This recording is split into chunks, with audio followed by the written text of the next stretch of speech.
The second type of probability we need to talk about is theoretical probability. Let's start by talking about equally likely outcomes. An experiment in which all outcomes have the same chance of occurring is called an equally likely outcome.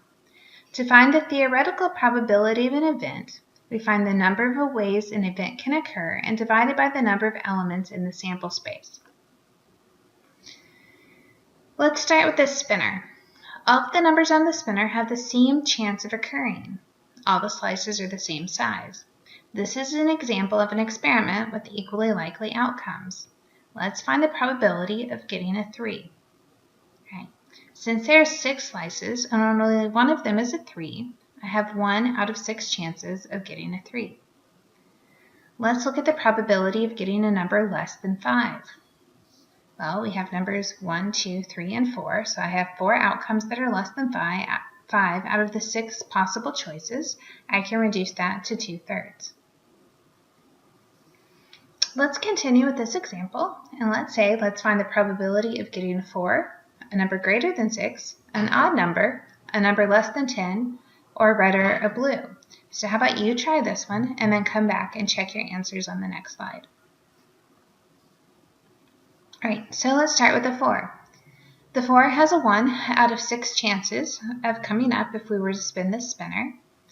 Getting a number greater than 6 is impossible. 6 is the highest number, so there's not a possibility of getting a number greater than 6, so my probability was 0.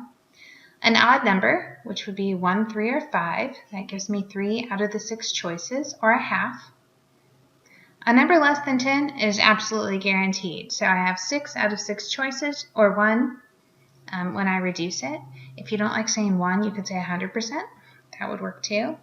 Red or blue, well, the 1 is red, the 5 is blue, so I have 2 choices out of the 6 altogether, or 1/3. Let's talk about some rules from probability. The probability of an event not occurring, meaning that there's no way something can happen, is 0. So that's like the last one we did. We said the probability of getting a number greater than 6 on our spinner was 0. So if something cannot occur, then we just say 0. The probability that an event from a sample space will occur is 1. So again, in that last example, getting a number less than 10 was guaranteed, so the probability was 1. The probability of any event E is greater than or equal to 0 or less than or equal to 1. So I have this range from 0 to 1 that has to occur. A number can't be bigger than that. A number cannot be less than that. The sum of the probabilities in the sample space is 1. So let's look at another one. So in this picture, I just put together a picture of jelly beans. There are 2 green, 3 yellow, 1 blue, 1 pink, 1 purple, and 1 red jelly bean. The chart shows the probability of selecting a jelly bean at random and then getting what its occurrence would be. So green, since I had 2 out of the 9 possibilities, I'm just going to leave it as 2/9. Yellow, there were 3 of them out of the 9. You could reduce that to 1/3. Red, I had 1/9. Blue, 1/9. Pink, 1/9. And purple, 1/9. When you look at all the choices, so our outcomes by color, and if you were to add up the 2, 3, 1, 1, 1, 1, I would get 9/9, which is the sum of 1. So I want you just to, again, notice each of the probabilities were somewhere between 0 and 1, and then the sum of all the outcomes totaled 1. So here's another example. So it says the chart on the left gives the grade distribution for a class. If a student is drawn at random, find the probability the student got an A, didn't get an A, got an F, did not get an F. Again, this is a good place for you to try this on your own and then switch to the next slide to see how you did. So here's what I want to start with.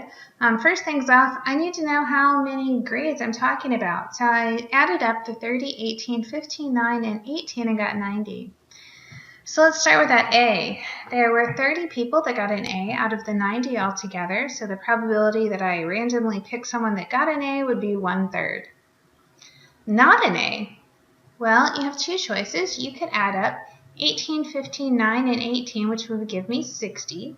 So 60 out of 90 would be 2/3. Now notice here I put a little asterisk to say that the probability of not getting an A is 1 minus the probability of A.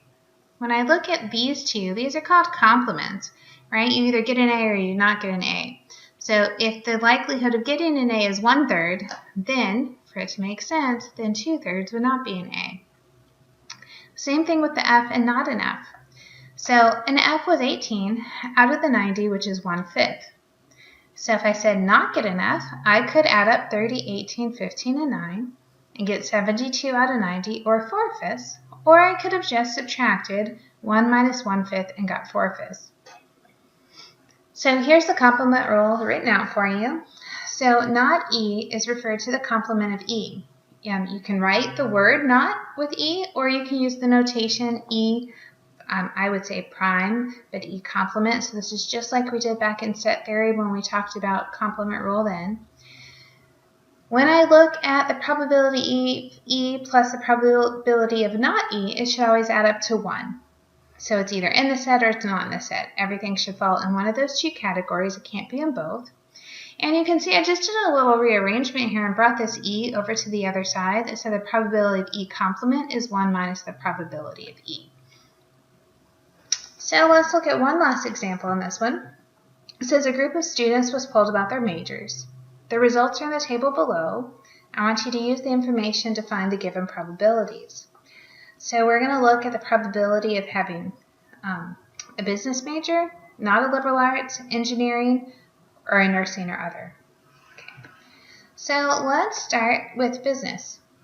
Okay, there are 165 total in this distribution, and 45 of them were business. So I did 45 over 165, and notice I also gave you percentages this time because I think people like percents.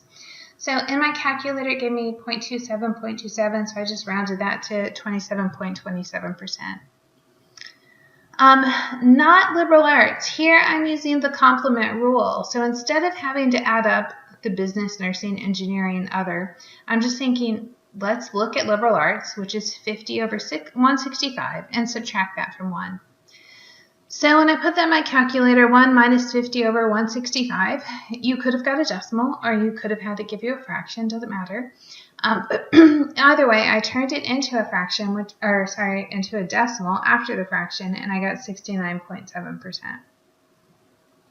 All right, so probability of engineering, there were 20 engineering majors out of the 165 students, so that gives me 12.12%. Nursing or other, I'm combining two separate categories. So nursing had 15 students, other had 35. That gives me 50 over 165, which is 30.3%.